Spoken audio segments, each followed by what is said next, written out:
नमस्कार दोस्तों, मेरे YouTube चैनल पर आपका स्वागत है। आज की कहानी है लालची सासू माँ को ससुर जी ने सिखाया सबक। रूप चौदस का दिन था। दोनों बहुएं रसोई में काम कर रही थीं।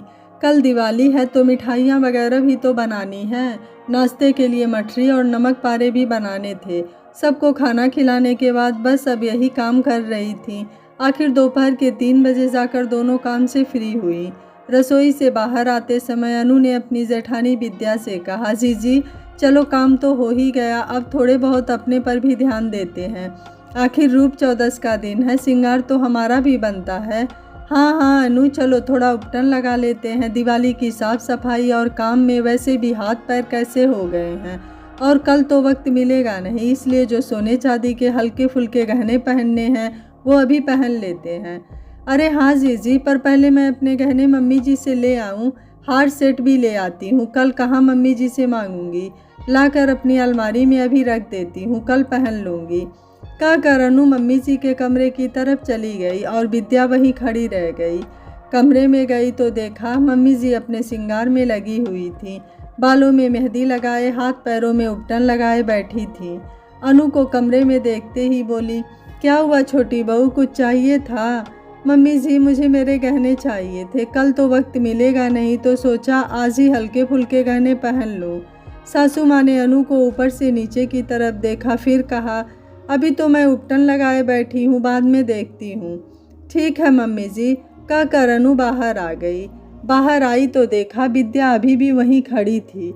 उसे देखते ही अनु बोली, अरे जीजी आप अभी तक यहीं खड़ी हो, आपको मम्मी जी से गहने नहीं लेने थे क्या? उसकी बात सुनकर विद्या मुस्कुरा दी और अपने कमरे की तरफ चली गई। थोड़ी देर बाद दोनों देवरानी जेठानी ने मिलकर उपटन लगाया और अपने सौंदर्य को निखारने के लिए जो जतन कर सकती थी वो सब किया। 1 घंटे बाद अनु वापस सासू माँ के पास गई। मम्मी जी, आपने गहने निकाल दिए? अरे बहू, देख नहीं रही, मैं अपने बाल सुखा रही हूँ, थोड़ी देर बाद मैं निकाल दूँगी। अनु वापस अपना समूह लेकर आ गई और रात के खाने की तैयारी करने लगी। विद्या भी रसोई में काम कर रही थी, लेकिन वो गहनों का जिक्र बिल्कुल भी नहीं कर रही थी। रात का खाना हो जाने के बाद घर के सभी पुरुष बाहर टहलने के लिए निकल गए। तब अनु ने फिर सासू माँ से गहनों के लिए कहा। अब की बार सासू माँ बिफर पड़ी। क्या है ये छोटी बहू, गहने गहने गहने, कब से रट लगाए बैठी हो तुम? कहीं भाग कर नहीं जा रहे हैं तुम्हारे गहने? ठहरो, अभी ला कर देती हूँ। सासू माँ चिल्लाती हुई अपने कमरे में और अलमारी में से गहने का बॉक्स उठाकर ले आई और उसे अनु को दे दिया। लो पकड़ो अपने गहने। अनु को सासू माँ का ये व्यवहार बहुत बुरा लगा, पर वो कुछ बोली नहीं। चुपचाप गहनों का बॉक्स लेकर अपने कमरे में चली गई।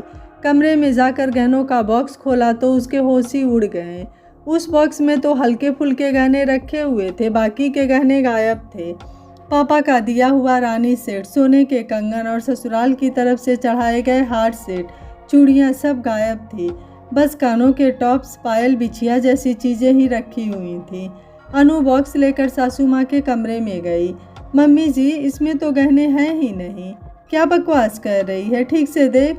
मम्मी जी, मैंने बॉक्स खोलकर देख लिया है, इसमें सचमुच गहने नहीं हैं। सासू माँ ने उसके हाथ से बॉक्स लेकर खोलकर देखा तो देखते ही बोली, ये रखे तो हैं, और क्या चाहिए तुझे?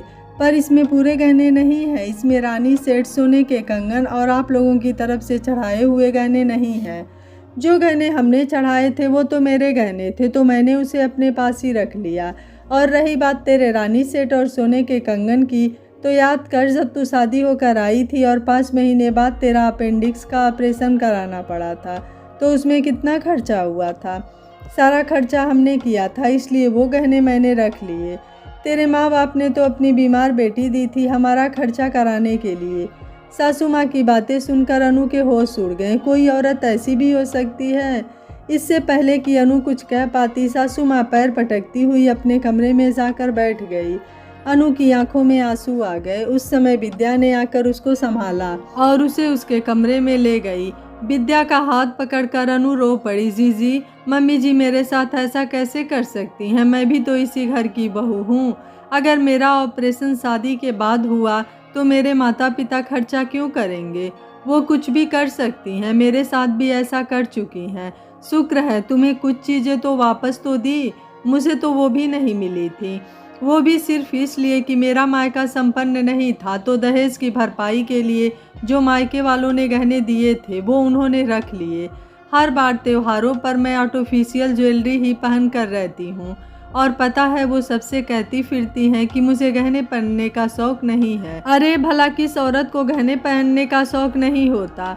जी आपके साथ भी? अनु ने हैरानी से विद्या की तरफ देखा। आपने अब तक कुछ किया क्यों नहीं? क्या करती, परिवार तो इन्हीं का है ना। कहकर विद्या तो अपने कमरे में चली गई, पर अनु इतनी आसानी से चुप रहने वालों में से नहीं थी। दूसरे दिन दिवाली थी। अनु रोज की तरह ही घर का काम कर रही थी, किसी से कुछ नहीं कहा। शाम के समय सब तैयार होकर अपने अपने कमरे से बाहर आने लगे। पहले सासू माँ कमरे के बाहर आई, वो पूरी तरह गहनों से चमक दमक रही थी। थोड़ी देर बाद में विद्या भी बाहर आई। उसने आर्टिफिशियल ज्वेलरी पहन रखी थी, लेकिन जब अनु बाहर आई तो सब लोग हैरानी से उसे देखने लगे। ज्वेलरी के नाम पर उसने कुछ भी नहीं पहन रखा था, ना हाथों में सोने की चूड़ियाँ, ना गलों में हार, ना कानों में झुमके। उसे देखते ही ससुर जी बोले, अरे छोटी बहू, तुमने गहने क्यों नहीं पहन रखे हैं बेटा? आज दिवाली का त्यौहार है, घर की बहू बेटियां श्रृंगार में ही अच्छी लगती हैं, और तुम तो सुहागन हो। तुमने हाथ में सिर्फ लाख की चूड़ियाँ और गले में पतला सा मंगलसूत्र पहन रखा है। जाओ, जाकर पहले ढंग से तैयार हो जाओ, फिर पूजा करेंगे। लेकिन अनु गई नहीं। यह देख ससुर जी ने फिर कहा, क्या हुआ बेटा, तुम जाकर गहने क्यों नहीं पहन रही हो? अनु सासू माँ की तरफ देखने लगी। सासू माँ से भी कुछ बोलते नहीं बन रहा था, क्योंकि बड़ी बहू तो आर्टिफिशियल ज्वेलरी पहन लेती थी, तो किसी के भी सामने आसानी से कह सकती थी कि उसको सोने के गहने पहनने पसंद नहीं। पर छोटी बहू के लिए क्या कहें? इतने में अनु ने कहा, मेरे पास गहने नहीं है पापा जी, इसलिए मैं ऐसे ही पूजा करूँगी। बेटा, इतने सारे गहने तो हैं तुम्हारे पास। हमने शादी में अपनी तरफ से भी गहने दिए थे, इसके अलावा तुम्हारे मायके वालों ने भी अच्छे खासे गहने दिए थे। फिर तुम कैसे कह रही हो तुम्हारे पास गहने नहीं हैं? पापा जी, आपने जो गहने चढ़ाए थे वो तो मम्मी जी के थे। अब जो जिसकी चीज़ है वह तो उसी के पास रहेगी ना। और रही बात मेरे मायके वाले गहनों की, तो मैं शादी के बाद बीमार हो गई थी ना। मेरे अपेंडिक्स का ऑपरेशन कराने के लिए उन्हीं गहनों से भरपाई करनी पड़ी थी। अनु ने तो शांतिपूर्वक जवाब दिया था, लेकिन सुनते ही घर के सभी पुरुषों का दिमाग खराब हो गया, खासकर ससुर जी का। उन्हें अभी समझ में नहीं आ रहा था कि अनु क्या कहे जा रही है। उन्होंने दोबारा कहा, बहू, क्या मतलब है तुम्हारा? आखिर कहना क्या चाहती हो तुम? पापा जी, आपको मेरी बात समझ में नहीं आ रही है तो आप मम्मी जी से पूछ सकते हो। अब ससुर जी गुस्से में सासू माँ की तरफ देखने लगे, लेकिन उससे पहले उन्होंने विद्या से पूछा, बहू, सच सच बताना, तुम्हें गहने पहनने पसंद नहीं है या तुम्हारी सासू माँ ने तुम्हारे साथ भी कुछ किया है? विद्या अपनी नज़रें नीची किए चुपचाप खड़ी रह गई। इधर सासू माँ से कुछ बोलते ना बना। देखकर ससुर जी का पारा 7वें आसमान पर हो गया। लगभग चिल्लाते हुए सासू माँ से बोले, बहुओं के गहने कहाँ हैं? जी वो मेरे पास। सासू माँ से कुछ बोलते नहीं बन रहा था। शर्म नहीं आती तुम्हें? त्योहार के दिन घर की बहुएं बिना गहने की घूम रही हैं और तुम यहाँ इतनी गहनों से लदी फदी बैठी हो। इनके गहने लेते हुए तुम्हें शर्म नहीं आई? तुम्हारे पास क्या कमी थी? तुम्हारे घर की बहुएं जितनी बार बीमार पड़ेंगी उसकी भरपाई क्या तुम उनके गहनों से करोगी? इससे तो अच्छा है कि बेटे बहुओं को लेकर अलग हो जाएं, फिर गहने पहनकर मनाती रहना अकेले दिवाली। अभी के अभी दोनों बहुओं को उनके गहने ला कर दो। सासू माँ से कुछ कहते नहीं बना, सीधे अपने कमरे में गई और अलमारी में से दोनों के गहने निकाल कर ले आई। ससुर जी ने दोनों को उनके गहने दिए और कहा, आज के बाद गहने अपने पास ही रखोगी और जाओ, अभी ढंग से तैयार हो जाओ, पूजा का मुहूर्त निकला जा रहा है। गहने देखकर विद्या की आंखों में आंसू आ गए, तो उन्होंने पूछा, क्या हुआ बहू? यह मेरी पहली दिवाली होगी पापा जी, जब मैं अपने गहने पहनकर पूजा करूंगी। बेटा, गलत के खिलाफ बोलना चाहिए। अगर तुमने पहले ही हिम्मत कर ली होती तो शायद छोटी बहू को भी ये सब न सहना पड़ता। बस मुझे मेरे घर की बहुएं हंसती मुस्कुराती चाहिए। अब समय व्यर्थ मत करो और फटाफट तैयार होकर आ जाओ दोनों। जी पापा जी, बस हम अभी गए और अभी आए, कहकर अनु और विद्या दोनों हंसती मुस्कुराती हुई अपने कमरे में चली गई। सचमुच आज अपने ससुर के कारण यह दिवाली दोनों की रोशन वाली दिवाली बन चुकी थी। सासू माँ का सर शर्म से झुक गया था। आज अनु के बात सामने रखने से समस्या का समाधान हो गया। अगर विद्या ने भी पहले ही आवाज उठाई होती तो शायद अनु के साथ ऐसा नहीं हुआ होता। यह कहानी आपको कैसी लगी आप मुझे अपनी राय कमेंट बॉक्स में ज़रूर दीजिएगा। वीडियो पसंद आया है तो वीडियो को लाइक शेयर एंड चैनल को सब्सक्राइब कर लीजिएगा। Thank you for watching. मिलते हैं अगली कहानी में।